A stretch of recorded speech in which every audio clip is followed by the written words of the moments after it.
Mesdames et messieurs les jurés, vous pouvez vous lever. La cour.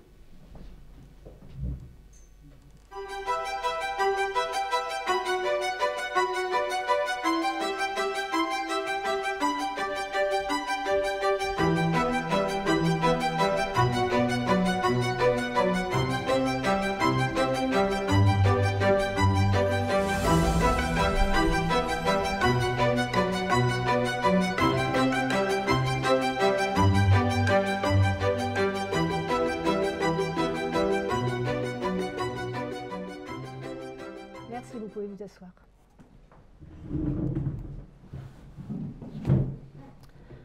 À l'heure où les entreprises peinent à recruter dans certains secteurs, à l'heure où la recherche du candidat idéal prend parfois des allures de quête du Graal, les entreprises qui s'en sortent le mieux, celles qui sortent leur épingle du jeu, sont celles qui savent répondre aux nouvelles attentes des collaborateurs. Parce que oui, mesdames et messieurs les jurés, les collaborateurs ont des attentes. Ils sont non seulement exigeants en ce qui concerne leurs conditions de travail, mais également offensifs dans leur démarche de candidature. Alors on est ainsi passé d'un marché de questionnement, où le recruteur va essayer d'en savoir plus sur son candidat, et où le candidat va essayer d'en savoir plus sur son recruteur, à un marché de séduction, où le recruteur va vanter les mérites de son entreprise en multipliant les tentatives d'approche innovantes. Alors dans un tel marché, mesdames et messieurs les jurés, je vous le demande, quelle peut donc bien être la place de la lettre de motivation? Cette lettre de motivation, cet écrit qui date quand même du XVe siècle, je vous le rappelle, dans lequel il est écrit que moi, candidate, je suis formidable, que vous, recruteurs, vous êtes exceptionnels, et que nous sommes vraiment faits l'un pour l'autre. Cette lettre de motivation, ce document écrit par on ne sait pas toujours qui, et maintenant avec l'intelligence artificielle par on ne sait pas toujours quoi, cette lettre de motivation, cet intermédiaire qui retarde, qui ralentit, qui repousse, qui met fin dès le début à la possibilité d'une belle rencontre. Oui, cette lettre de motivation-là, encourage-t-elle vraiment les parties à se découvrir? Ou au contraire, est-elle devenue un repoussoir, un red flag? C'est parce que beaucoup se posent la question, et je vous vois vous poser la question dans l'assistance, et c'est parce que certains la condamnent déjà, sans autre forme de procès, que nous avons décidé aujourd'hui de lui laisser sa chance dans un procès équitable, aussi équitable que possible, qui instruira les charges qui pèsent contre elle, afin de répondre aux 3 chefs d'inculpation suivants. La lettre de motivation est accusée d'être démotivante. La lettre de motivation est accusée d'être dépassée. La lettre de motivation est accusée d'être inutile. Alors, vous l'avez sans doute vu, le décorum ici est un peu différent d'une simple table ronde habituelle. Nos costumes parlent pour nous et nos codes font le reste. Vous l'avez sans doute entendu aussi, le vocabulaire et le ton est un petit peu particulier. Je suis en général beaucoup plus sympathique que ça. C'est parce que la Sécurité sociale, qui est l'un des premiers recruteurs en France, et ça c'est vrai, a décidé pour éclairer ce débat, du moins pour le revisiter, d'utiliser un format inédit chez nous, qui est celui d'un procès fictif dont vous êtes non pas le héros, mais les jurés. Alors dans procès fictif, il y a procès, mais dans procès fictif, il y a fictif. Donc nous comptons sur vous, surtout si vous avez quelques notions de droit et de procédure judiciaire, pour nous excuser d'avance de toutes nos incohérences.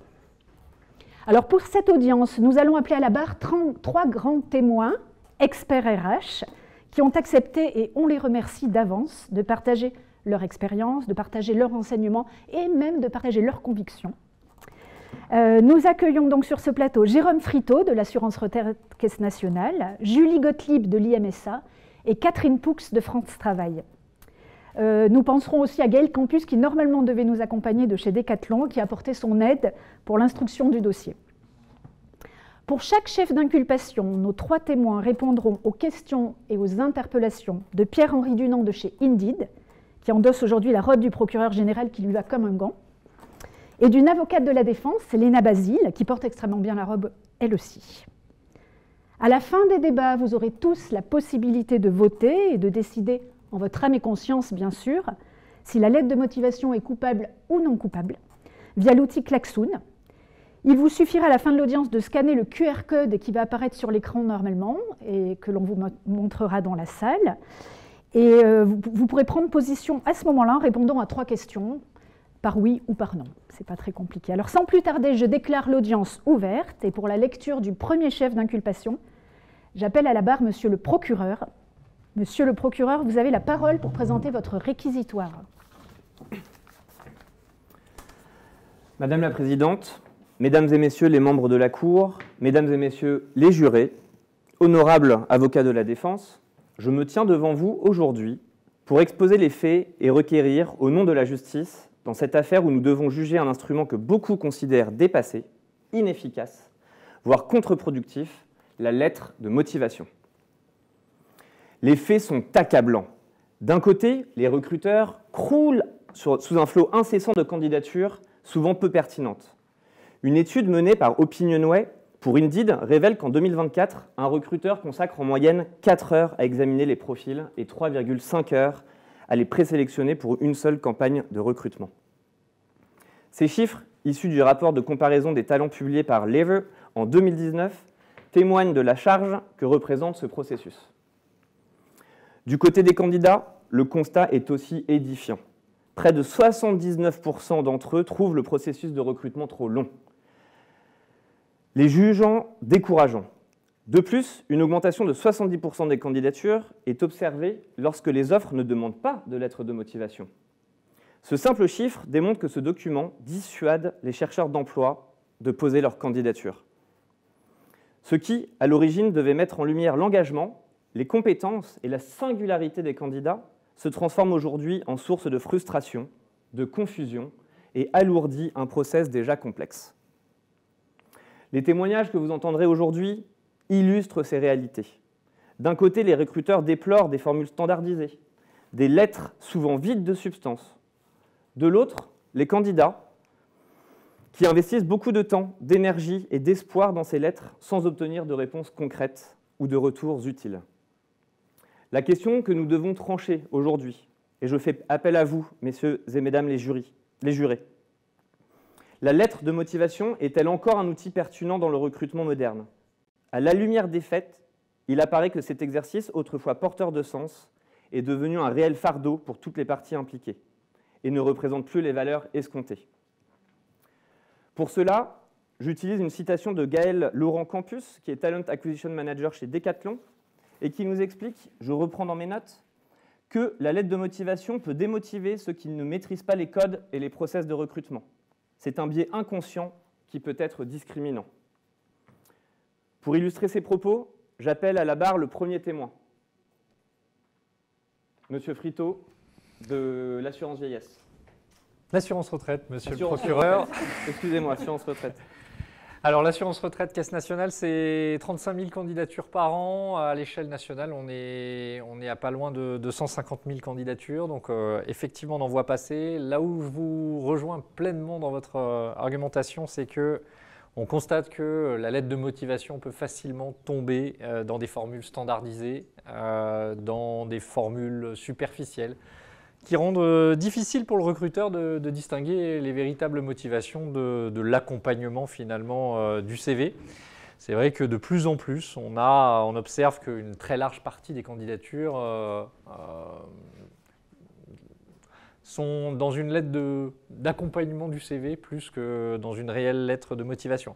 Alors pour le recruteur, qui est encore très majoritairement humain dans la sélection des candidatures, c'est vrai que cette lecture de lettre de motivation peut s'avérer très fastidieuse, très longue. Les recruteurs sont humains et c'est vrai que cette tâche fastidieuse, quand les lettres se ressemblent toutes, ne se distinguent pas, ne sont pas convaincantes et sont personnalisées parfois uniquement avec le nom de l'entreprise, c'est vrai qu'aujourd'hui, ça devient extrêmement démotivant pour les recruteurs compte tenu de l'alourdissement du process pour gérer un très gros volume. Merci beaucoup. J'en appelle maintenant, j'appelle à la barre la deuxième témoin, Catherine Poux de chez France Travail. Oui, merci Monsieur le procureur. En fait, je pense que j'ajouterais que la lettre de motivation peut aussi être démotivante pour les candidats eux-mêmes. Pourquoi? Parce que c'est un exercice qui rappelle parfois des exercices scolaires passés et qu'une partie des candidats ont des difficultés à exprimer justement leur motivation et leur intérêt pour un poste à travers une lettre. Certains la font relire par des tiers, se font aider d'ailleurs. C'est un élément important puisque cette lettre de motivation, elle peut effectivement, j'allais dire, nuire à l'intérêt de la candidature. Une enquête montrait que 35% des recruteurs écartent une candidature à partir de 2 fautes d'orthographe, 2 fautes de français. Et il s'avère qu'effectivement, 60% des lettres de motivation contiennent des fautes et seuls 43% des candidats la font relire par un tiers. Donc se privent effectivement de cet appui. Et le deuxième élément de démotivation pour les candidats, c'est tout simplement le fait qu'elle leur demande un effort pour la réaliser, pour attirer l'attention, se démarquer des autres candidatures. Et il s'avère là aussi que ces candidats n'obtiennent pas forcément une réponse à l'envoi de leur lettre de candidature. Là aussi, une étude montrait que 45 jours après avoir proposé leur candidature, 84% des candidats n'avaient toujours pas reçu de réponse. Donc plus l'effort a été important et plus la déception est grande de ne pas obtenir de réponse. Et c'est ce qui amène, vous le disiez, donc, et Madame la Présidente le disait, ce qui amène effectivement là aussi les candidats parfois à recourir à des lettres de motivation un peu standardisées, voire plus récemment à recourir à l'IA pour essayer effectivement de limiter leur effort dans ce domaine. Merci beaucoup, madame. Monsieur le procureur, je vois que vous avez réussi à faire venir à la barre 2 témoins à charge, mettant en avant le côté démotivant de la lettre de motivation à la fois pour le recruteur et pour le candidat. Je passe la parole maintenant à l'avocate de la défense. Merci, Madame la Présidente. Une lettre de motivation, elle permet au candidat de se recentrer sur ses motivations profondes. C'est le but et l'objectif de la lettre de motivation. Elle permet de s'assurer de la cohérence entre le besoin de l'entreprise et puis ses aspirations, son profil, son parcours et ses expériences. Elle peut également, tel que l'on l'a dit, l'encourager à rechercher ce qui pourrait le démarquer finalement, démarquer d'un autre profil, démarquer d'un concurrent, en tout cas un autre candidat potentiel, sur ses propres spécificités et son expertise et son expérience. Des éléments qui sont peu visibles finalement sur le CV et qui nécessitent d'avoir un document accompagnant le CV. Dans un marché de l'emploi concurrentiel, une lettre bien rédigée, personnalisée, peut également démontrer au recruteur que le candidat a pris le temps de se pencher sur sa candidature, a pris le temps d'analyser l'entreprise, d'analyser le besoin, d'analyser le poste, et de pouvoir finalement faire un équilibre de sa propre expérience, ses compétences et le poste à pourvoir, et d'avoir cette prise de recul et cette hauteur de vue, de se dire finalement j'y vais, oui, parce que je suis engagée et que j'ai pris le temps et la démarche sérieuse de postuler. Pour cela, j'appelle à la barre Monsieur Friteau, qui a souligné finalement la pertinence de la lettre de motivation. Donc je le laisse pouvoir nous exposer ses propos. Monsieur Friteau. Alors en effet, si on peut considérer que l'immense volume de lettres de motivation obligatoires peut être fastidieux, il n'en demeure pas moins qu'une bonne lettre de motivation nous aide déjà à comprendre la personnalité du candidat, ses motivations réelles et son intérêt pour l'entreprise. Elle peut, de ce point de vue-là, départager des personnes qui ont des profils similaires. Alors c'est vrai que autant la lettre de motivation peut sembler parfois sans grand objet pour des compétences rares, pour des expertises très ciblées, autant pour des métiers sur lesquels on va recruter en fort volume, pouvoir distinguer les profils entre eux s'avère extrêmement précieux. Pouvoir capter finalement la compréhension du poste par le candidat, savoir comment il se projette dans la culture d'entreprise peut être évidemment un atout fondamental. Merci Monsieur Friteau pour ces éléments. J'appelle également à la barre Madame Gottlieb de l'IMSA, qui a conforté également durant son interrogatoire sa position sur l'intérêt de la lettre de motivation. Oui, tout à fait.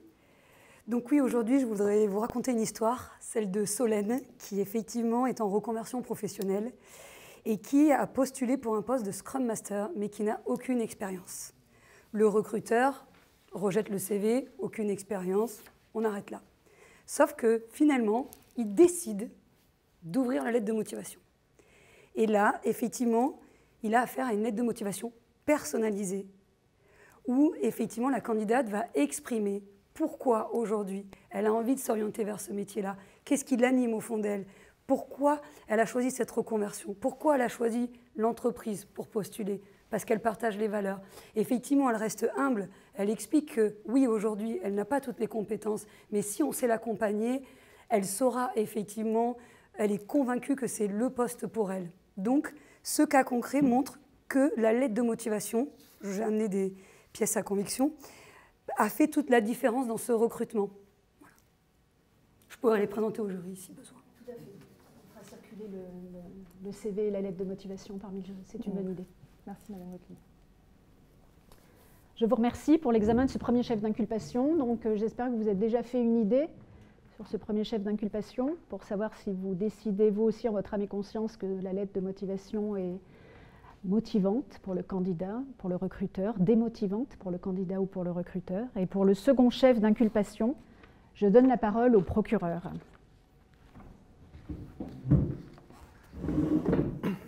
Madame la Présidente, Mesdames et Messieurs les jurés, honorables avocats de la défense, aujourd'hui, nous sommes ici pour juger un outil devenu obsolète et sans valeur, la lettre de motivation. L'accusation est simple mais grave. Elle est inutile, sans réelle valeur ajoutée, souvent utilisée pour embellir la réalité, et n'est même pas encadrée par une quelconque obligation légale. Le saviez-vous, Mesdames et Messieurs les jurés? On ne le sait pas toujours. Premièrement, la lettre de motivation est inutile. Elle n'apporte que peu d'informations supplémentaires par rapport au CV. Combien de recruteurs admettent d'ailleurs ne même pas lire ces lettres? Leur pertinence s'est évaporée avec le temps, laissant place à un exercice devenu purement formel et détaché des réalités du recrutement actuel. Aujourd'hui, nous accusons la lettre de motivation d'être dépassée, inefficace et d'alourdir inutilement les processus de recrutement. Ce qui devait initialement être un outil pour évaluer les candidats est devenu une contrainte pour toutes les parties concernées. J'ai à l'appui une étude Census-Wide en 2021 qui explique que 63% des candidats considèrent l'entretien comme le meilleur moyen d'accéder à un emploi. C'est à travers cette interaction directe que les recruteurs, et vous le disiez, monsieur le témoin tout à l'heure, monsieur Friteau, que le recrutement humain est à la base même du métier des ressources humaines. Dans le mot ressources humaines, on retrouve le mot humain, n'est-ce pas? Une alternative beaucoup plus efficace existe et est déjà utilisée avec succès par de nombreux employeurs. Par exemple, Indeed a mis en place, et France Travail également, des événements de recrutement qui permettent directement aux recruteurs d'être mis en contact avec les candidats, ce qui va faire gagner un temps énorme aux deux parties et permettre justement de dépasser les biais, les problèmes d'orthographe, on l'a cité plus tôt. Et depuis plusieurs années maintenant, Indeed, par exemple, facilite depuis de nombreux mois ces processus qui sont très longs, que sont les lettres de motivation. Pour vous expliquer très rapidement comment cela fonctionne, les événements de recrutement simplifient la gestion des embauches en réduisant considérablement les tâches administratives. Je peux finir par ce point en disant qu'il est très important de souligner qu'aucune obligation légale n'encadre la lettre de motivation. En effet, le CV, quand il est mal fait ou qu'il y a des fausses informations dedans, est punible de 3 ans d'emprisonnement et de 45 000 € d'amende, ce qui n'est pas le cas de la lettre de motivation. Donc il peut inciter les candidats à embellir en effet cette réalité. Et donc ainsi, mesdames et messieurs les jurés, je vous demande aujourd'hui de reconnaître la lettre de motivation coupable d'obsolescence. Elle n'a plus sa place dans un recrutement moderne, rapide et centré sur l'humain. Je vous remercie. Pour illustrer ces propos, je me permets d'appeler à la barre la première témoin, Julie Gottlieb. Alors j'ai une deuxième histoire à vous raconter. C'est l'histoire de Victor. Victor, il avait candidaté chez nous plusieurs fois, mais à chaque fois, sur CV et sur lettre de motivation, il avait été rejeté. Un jour, Victor, suivant l'actualité d'IMSA sur LinkedIn, se rend compte que nous serons présents à un événement, recrutement, et il se dit, cette fois, je tente ma chance, je vais aller les rencontrer en vrai. Et Victor, il vient sur le stand, et là, il commence à nous raconter son histoire, son parcours. Et là, on se dit, ah oui, il y a quelque chose à faire avec ce candidat-là. Et donc, on a enclenché un processus recrutement et on a recruté Victor. Parce qu'effectivement, pour reprendre les propos de Jérôme, la rencontre, c'est ce qui fait tout dans le recrutement. Merci beaucoup, madame, pour ce témoignage qui illustre à merveille mes propos et les propos des candidats et des recruteurs qui sont aujourd'hui les nôtres, à tous, en tant que citoyens. Merci beaucoup pour votre réquisitoire à charge sur le chef d'inculpation numéro 2, qui est la lettre de motivation est inutile. Madame l'avocat de la défense, je vous en prie. Merci, Madame la Présidente. Inutile. On accuse la lettre de motivation d'être inutile. Mais comment pourrait finalement exprimer un candidat sa motivation à travers son CV, par exemple? La lettre de motivation a une vraie utilité à pouvoir justement arguer, expliciter un parcours, expliciter une histoire, pouvoir apporter des éléments complémentaires de contexte, d'expérience. C'est l'occasion également de pouvoir démontrer que le candidat n'est pas là par hasard, qu'il a une vraie envie, une vraie motivation, l'envie de rejoindre l'entreprise, qu'il a pris le temps. Et en cela, c'est un élément totalement utile et nécessaire. Prenons l'exemple d'une candidature spontanée, par exemple, ou d'un parcours à trous ou un parcours atypique. Comment, d'après un CV, pourrions-nous, en tant que recruteurs, imaginer la cohérence du parcours, la cohérence du projet, sans cette lettre de motivation qui exprime finalement les éléments qui apportent une meilleure connaissance du parcours. Elle permet également de mieux préparer l'entretien, de pouvoir finalement mettre sur le papier pourquoi est-ce que le candidat va être en adéquation avec le poste, pourquoi est-ce qu'il est en cohérence avec les valeurs de l'entreprise, avec la culture. On parlait tout à l'heure de la culture, ce qui est éminemment important. Et tout ça pour avoir un alignement finalement entre la candidature, les besoins de l'entreprise et une cohérence, et de se dire on va travailler ensemble, on va faire un bout de chemin ensemble, et dans un premier temps, on va se rencontrer, créer la rencontre. Et là, je vous rejoins, finalement, c'est la rencontre et l'humain qui va primer.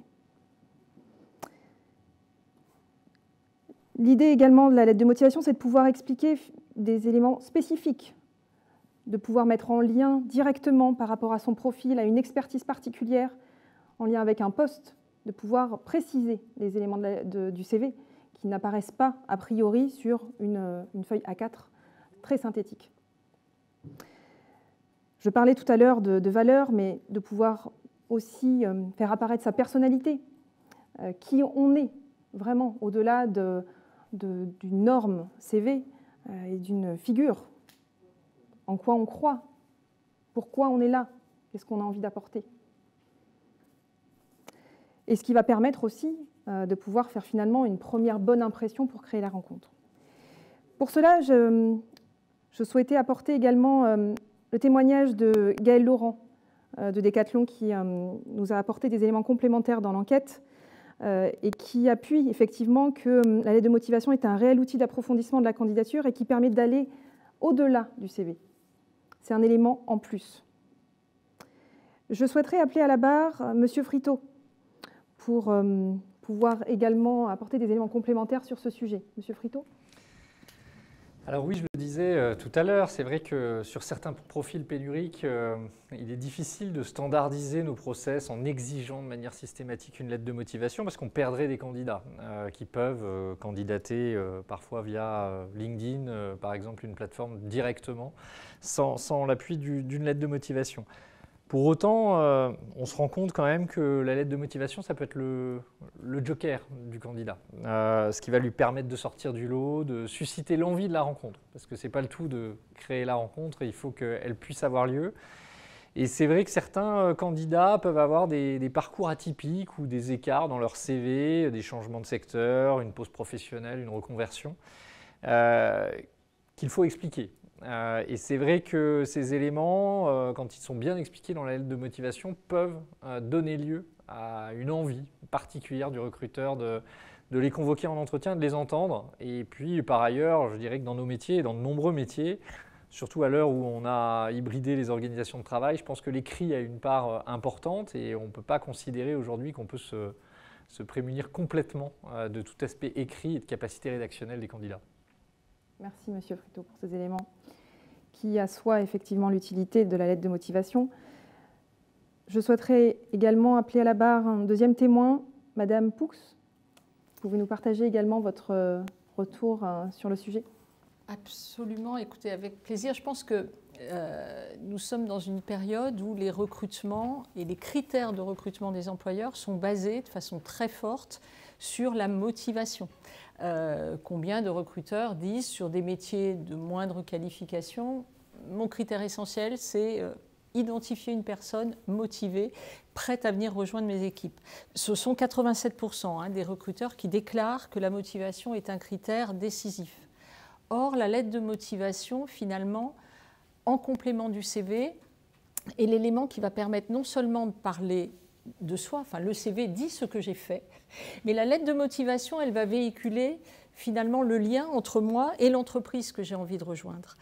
Donc c'est le premier support finalement où on met en regard et le candidat et l'entreprise. Donc c'est un élément effectivement important qui nécessite un effort, on l'a vu, mais qui dans un certain nombre de situations paraît effectivement extrêmement important.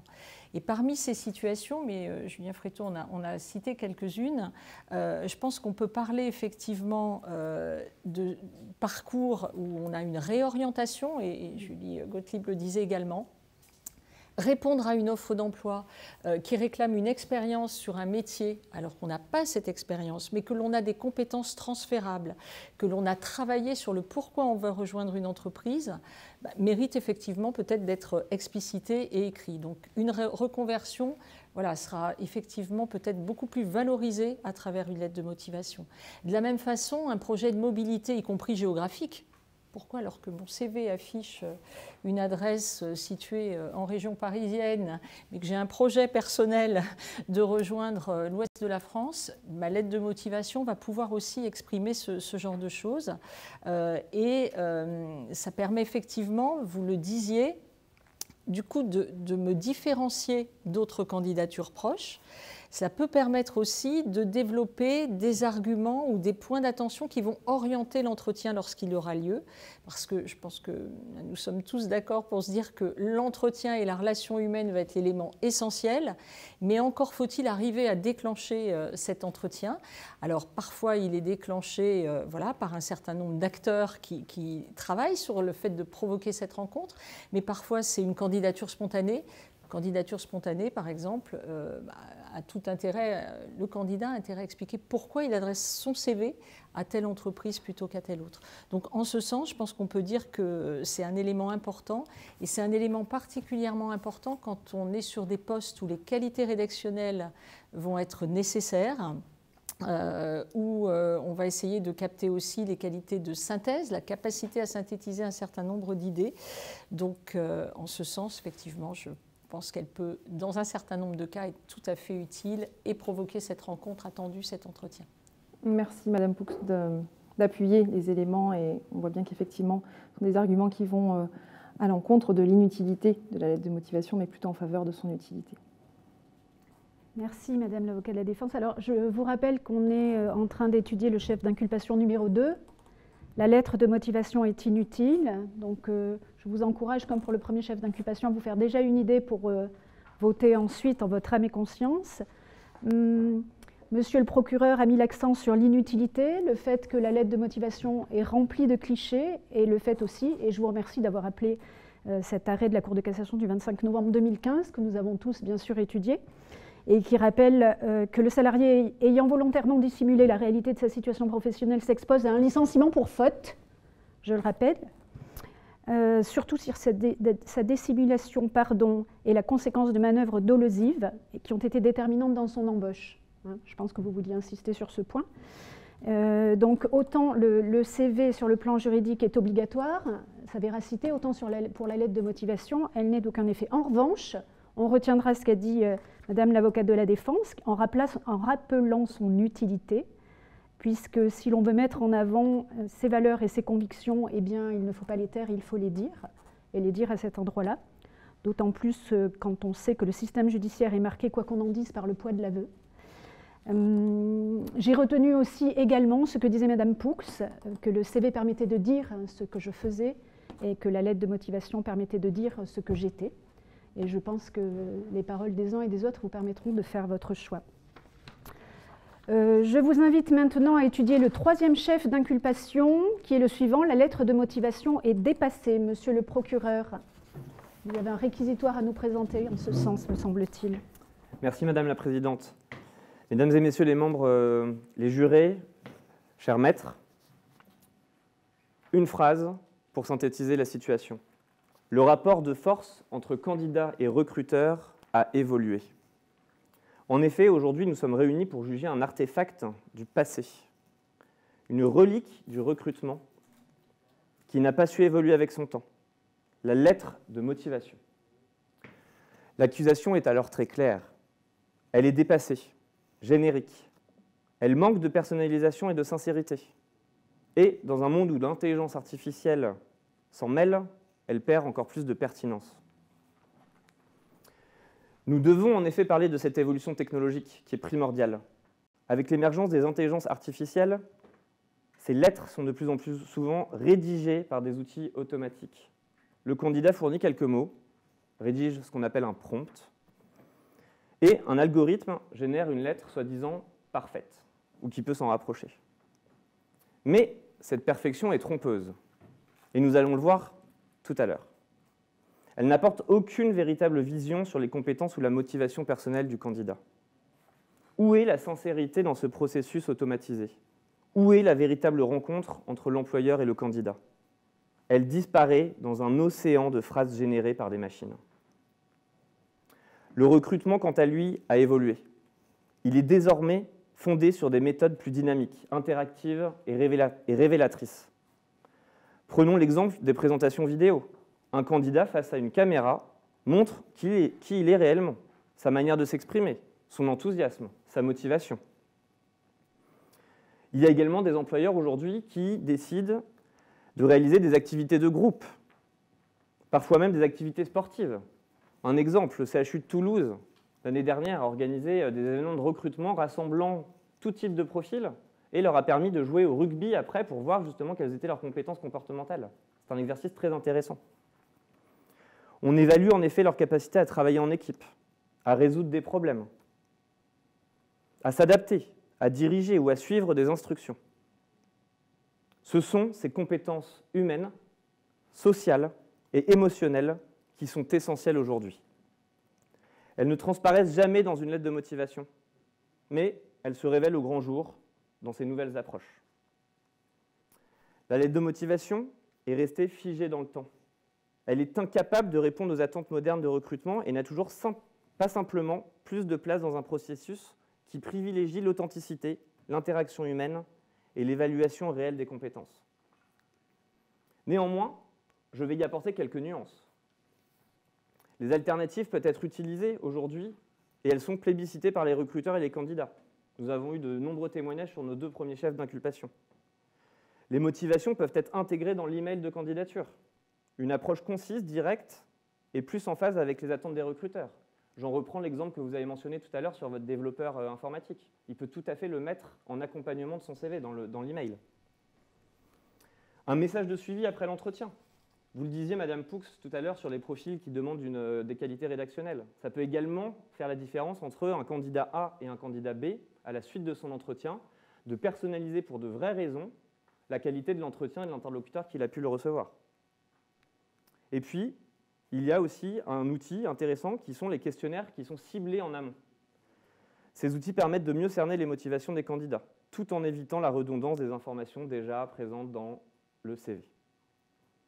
Ainsi, mesdames et messieurs les jurés, je vous demande de reconnaître que la lettre de motivation est coupable d'être dépassée et d'entraver à l'évolution naturelle du recrutement. Il est temps de privilégier des méthodes plus authentiques et efficaces. Et pour cela, nous allons avoir la chance d'illustrer mes propos avec 3 témoignages, qui seront les 3 derniers témoignages de ce chef d'inculpation. J'appelle à la barre, s'il vous plaît, Madame Julie Gottlieb. Alors, moi je me suis amusée. J'ai demandé à l'IA de rédiger une lettre de motivation. Et si vous me le permettez, j'aimerais vous la lire. Donc, je lui ai dit, peux-tu m'aider à rédiger une lettre de motivation? Je souhaite montrer ma motivation à occuper un poste de Scrum Master. Je pense avoir le savoir-être pour ce poste et le savoir-faire. L'entreprise est une entreprise informatique qui déploie l'agilité et qui travaille pour la sphère sociale. Je partage les valeurs de cette entreprise et je suis très motivée. Voilà sa réponse. Voici un exemple de lettre de motivation pour un poste de Scrum Master dans une entreprise informatique travaillant dans la sphère sociale et promouvant l'agilité. Tu pourras bien sûr adapter certains points en fonction de ton parcours ou des détails spécifiques à l'entreprise. Je vous la lis. Je n'ai rien modifié. Objet candidature pour le poste de Scrum Master. Madame, Monsieur, c'est avec une grande motivation que je vous adresse ma candidature pour le poste de Scrum Master au sein de votre entreprise. Passionné par l'agilité et convaincu que les méthodologies agiles sont un levier essentiel pour améliorer la collaboration, la satisfaction des équipes, je suis persuadée que mes compétences et mon savoir-être me permettront de contribuer activement à vos projets. Ayant suivi une formation approfondie sur les pratiques Scrum et bénéficiant d'une solide expérience dans la gestion en environnement agile, j'ai développé une forte capacité à accompagner les équipes pluridisciplinaires dans l'adoption et l'optimisation des pratiques agiles. Mon rôle, en tant que facilitatrice, m'a permis de fluidifier la communication entre les membres de l'équipe, de lever les obstacles au bon déroulement des sprints et de veiller à ce que chaque projet se déroule dans une démarche d'amélioration continue. Ce qui me motive particulièrement à rejoindre votre entreprise, c'est votre engagement dans la sphère sociale et votre attachement aux valeurs humaines que je partage pleinement. L'idée de travailler pour une structure qui place l'innovation et l'humain au service des causes sociales et sociétales résonne profondément avec mes aspirations. Je souhaite non seulement apporter mes compétences en tant que Scrum Master, mais aussi contribuer à la réalisation de projets qui ont un impact positif sur la société. Je me reconnais dans les valeurs d'entraide, de transparence et de collaboration qui animent votre entreprise et je suis convaincue que mon sens de l'écoute, mon empathie et ma capacité à fédérer les équipes autour d'un objectif commun seront des atouts précieux dans ce poste. Je serai ravie de pouvoir échanger avec vous sur mes motivations et mon expérience lors d'un entretien. Dans cette attente, je vous remercie par avance de l'intention que vous porterez à ma candidature et vous prie de recevoir, Madame, Monsieur, l'expression de mes salutations distinguées. Je peux la mettre en pièce à conviction. À disposition des jurés. Merci beaucoup. J'ai une dernière question à vous poser. Avez-vous été bluffé quand vous avez lu cette lettre de motivation et quand vous lisez cette lettre de motivation? Quelle action souhaitez-vous mettre en place? Souhaitez-vous rappeler le candidat dans l'immédiat? Oui. J'ai été très bluffée parce qu'effectivement, si on relit le prompt, j'ai donné que quelques éléments et l'IA était en capacité de rédiger, je trouve, une lettre de motivation assez bluffante et qui correspond tout à fait à notre entreprise et aux besoins du poste de Scrum Master. Donc oui, avec une lettre de motivation comme ça, j'aurais lancé le processus de recrutement. Eh bien, je vous remercie énormément d'avoir illustré en effet que l'intelligence artificielle permet à n'importe qui sait utiliser les bases de l'intelligence artificielle de pouvoir rédiger une lettre de motivation presque parfaite et donc qui permettrait peut-être demain, en montrant ses compétences personnelles directement à un recruteur, de pouvoir faire en sorte qu'il soit reçu en entretien directement. Merci beaucoup. J'appelle à la barre maintenant notre deuxième témoin, Jérôme Friteau, qui va pouvoir nous parler des évolutions des méthodes de recrutement. Alors, monsieur le procureur, mesdames, messieurs les jurés, est-ce que la lettre de motivation est dépassée? Alors, elle est dépassée dans son exclusivité. Je pense qu'aujourd'hui, on ne peut plus exiger une lettre de motivation quand naturellement 20% des candidats en transmettent une. Selon mes équipes, seulement 7% pour les informaticiens qui ont l'habitude, selon leur expression, de pousser leur CV. Et c'est vrai que nous avons décidé de ne plus la rendre obligatoire dans notre ATS, donc notre outil de gestion des candidatures, pour justement ne pas bloquer des candidatures qui ne seraient pas dotées d'une lettre de motivation. C'est vrai aussi, vous l'avez souligné, qu'on a une évolution significative des méthodes de recrutement. L'utilisation directe de la plateforme LinkedIn, les vidéos de présentation, y compris parfois en différé, les tests en ligne nous permettent finalement à la fois d'améliorer l'image employeur et en même temps de moderniser l'approche de la motivation et de la personnalité du candidat. Et c'est vrai que dès lors qu'on a eu une belle démonstration du caractère parfois superficiel et non, finalement non authentique de la rédaction de cette lettre. Nous, on a biaisé et pour le coup, nos recruteurs utilisent plutôt une méthode qui consiste à demander aux candidats avec lesquels nous souhaitons poursuivre à l'issue d'un entretien, mais pour lesquels on aurait certaines réserves, de nous adresser une synthèse de l'entretien, ce qui est quand même un autre exercice que la lettre de motivation, qui peut difficilement être improvisé ou confié à un tiers ou à une intelligence artificielle, et qui permet quand même de récapituler les motivations et ce que finalement le candidat a pu percevoir et comprendre à l'issue de l'entretien. Monsieur, je vous remercie infiniment pour ce témoignage. Je vais reprendre 2 choses à retenir pour mesdames et messieurs les jurés. 1, vous avez vous laissez l'opportunité aux candidats de déposer leur lettre de motivation, mais elle n'est plus obligatoire. Donc c'est très bien, hein, c'est les recommandations que peuvent faire des plateformes comme Indeed dès lors que vous allez proposer à un candidat de postuler. On ne rend plus obligatoire la lettre de motivation et parfois plus le CV pour certaines typologies de profils. Et puis le deuxième, c'est en effet la recommandation après un entretien, après un premier entretien, de pouvoir interroger à ce moment-là le candidat pour qu'il puisse faire une synthèse qui va demander d'autant plus de travail de structure, de synthèse. Donc je vous remercie énormément pour ce témoignage. Je vais finir en appelant le 3e témoignage à la barre, Madame Poux, s'il vous plaît. Bien, écoutez, je pense, Monsieur le procureur, en fait, en écoutant, y compris les témoignages précédents, on peut dire que la lettre de motivation, déjà, est actuellement un peu dans un entre-deux. Alors, pour 2 raisons. La première, c'est que d'un point de vue déjà de notre époque, y compris dans les relations que l'on peut avoir indépendamment de la recherche d'emploi, hein, l'usage de la lettre est quelque chose effectivement qui tend à devenir un peu désuet. Et donc, on a notamment des générations d'ailleurs, hein, la génération Z dont on parle beaucoup, pour qui la lettre de motivation est quelque chose d'assez incongru, je vais le dire comme ça. Donc il y a effectivement l'évolution, tout simplement, de notre vie relationnelle et sociale.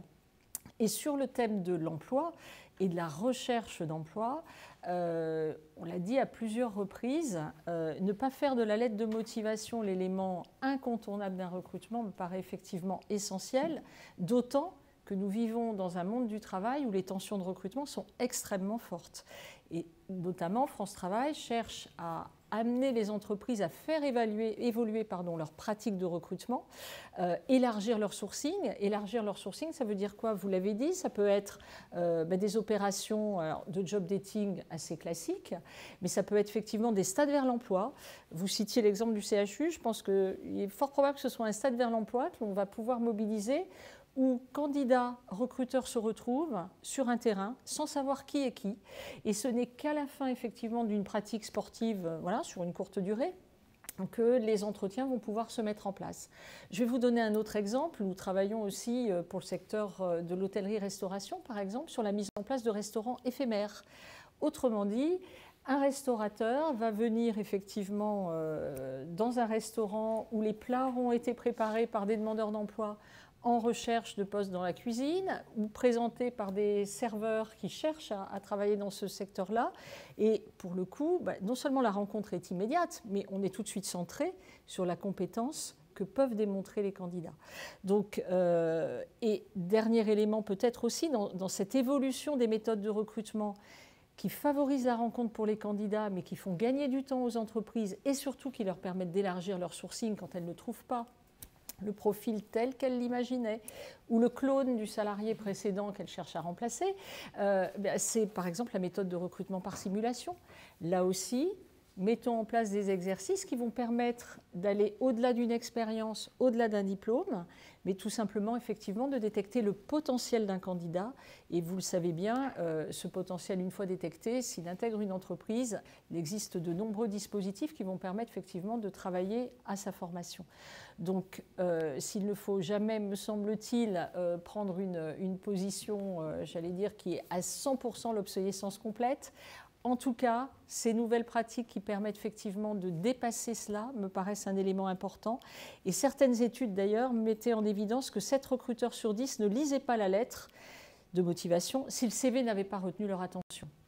quand ils reçoivent énormément de CV, eh bien, et d'ailleurs avec parfois des méthodes, y compris informatiques, qui se développent pour faire des lectures rapides de CV, la lettre de motivation n'est pas lue. Donc, travaillons effectivement à cette rencontre directe entre candidats et recruteurs.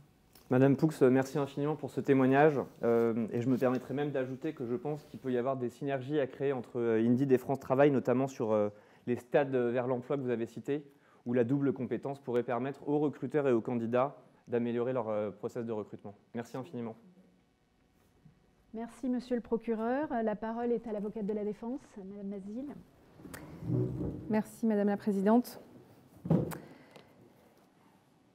L'écrit permet d'évaluer les compétences d'un candidat. Ça reste une compétence aujourd'hui nécessaire pour chaque candidat qui va apporter sa candidature. La façon dont il s'exprime, la façon dont il communique, que ce soit à travers une lettre ou autre, la clarté finalement de ses propos, la finesse de sa syntaxe, la structuration de sa pensée. Et donc je rebondis sur l'exemple de Madame Gottlieb, qui était un très bon exemple.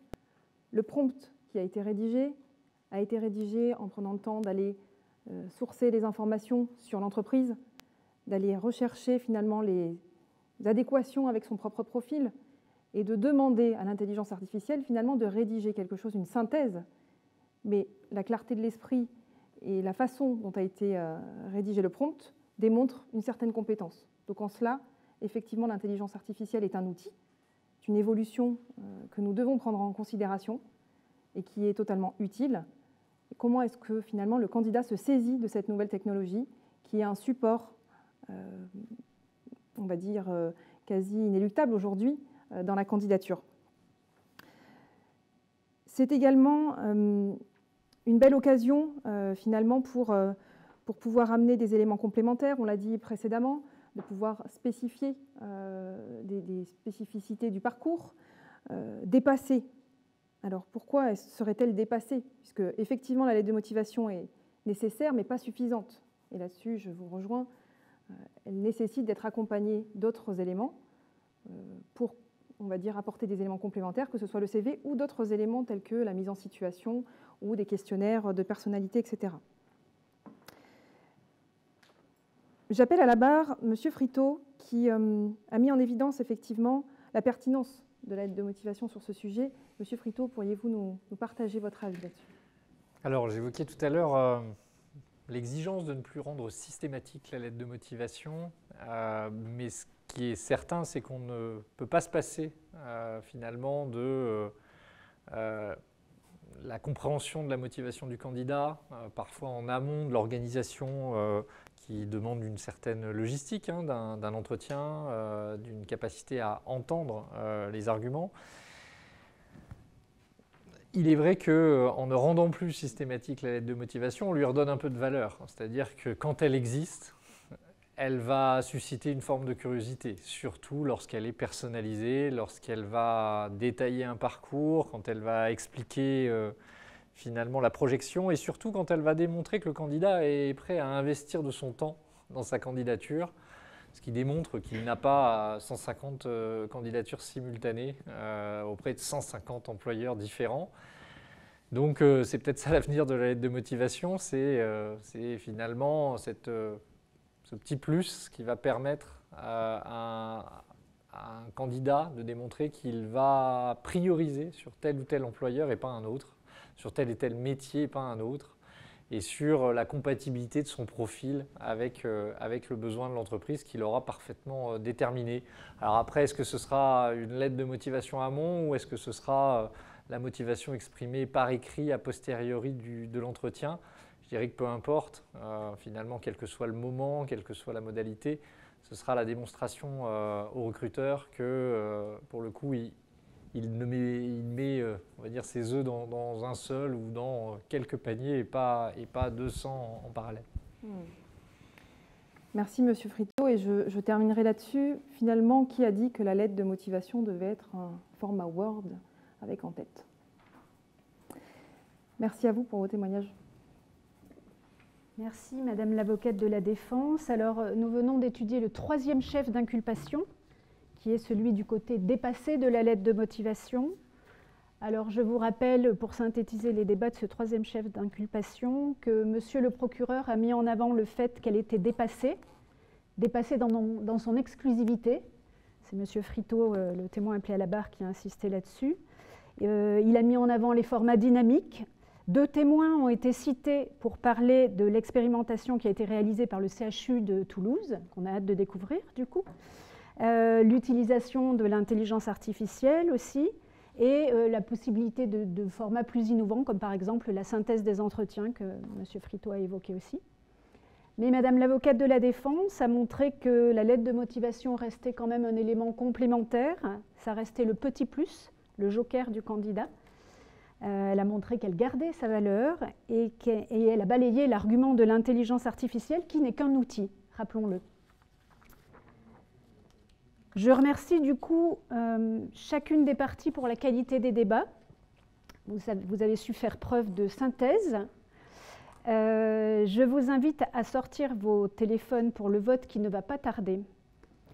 Et je voulais conclure ces débats par ces quelques mots. Le débat qui s'est ouvert devant vous, vous avez vu, est un débat de conscience, mais c'est aussi un débat d'expérience. Expérience des témoins RH qui sont venus à la barre aujourd'hui et expérience aussi des candidats dont vous faites peut-être vous-même partie.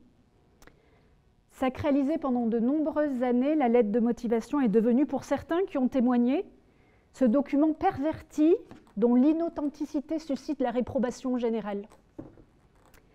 Mais ne vous trompez pas de cible. Ce terrible dossier témoigne d'abord de l'évolution de la société. Une société qui se cherche de nouveaux repères, une société qui hésite, une société qui doute, et vous doutez aussi, je le vois dans la salle, et vous avez raison. Je vous comprends, parce que si la culpabilité n'est pas entièrement prouvée, n'en déplaise à monsieur le procureur et à ses effets de manche, l'innocence n'est pas aussi éclatante que le proclament ses défenseurs, n'est-ce pas, Madame Basile? Et quelle que soit votre décision, je vous demande de faire preuve de clémence envers l'accusé, qui par votre vote aujourd'hui peut voir sa vie basculer. Et maintenant, à vous de statuer. Vous avez normalement le code klaxon qui s'affiche devant vous. Pour ceux qui sont... Je bouge, il ne faut pas, je sais. Le greffier me... C'est bon. Voilà, pour ceux qui sont dans la salle, vous avez un code qui est ici, que vous pouvez scanner, et sinon vous allez sur le site Klaxoon, je le lis quand même, ZHP WSVF. ZHP WSVF. Normalement, il est affiché. Donc je vous propose de vous prononcer sur le premier chef d'inculpation, qui est la lettre de motivation est-elle coupable d'être démotivante? C'est facile. Vous votez oui ou vous votez non. Souvenez-vous bien des éléments de chaque partie. Ne vous fiez pas à leur mine. Pour le deuxième chef d'inculpation, je vous propose de vous prononcer. La lettre de motivation est-elle coupable d'être inutile? Oui, elle est coupable. Non, elle n'est pas coupable.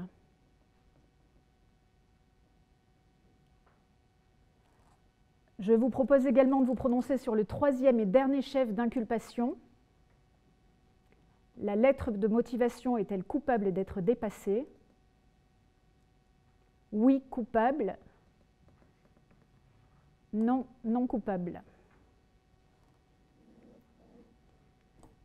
Alors les résultats ne devraient pas tarder à s'afficher. Ils sont écrits tout petits et très très loin de moi. Il faudrait les agrandir un petit peu.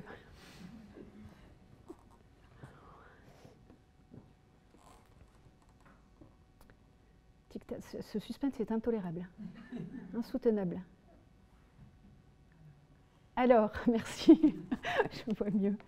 Alors, le deuxième, la lettre de motivation est-elle coupable d'être... Hop, ça a changé. Il va falloir... Hop.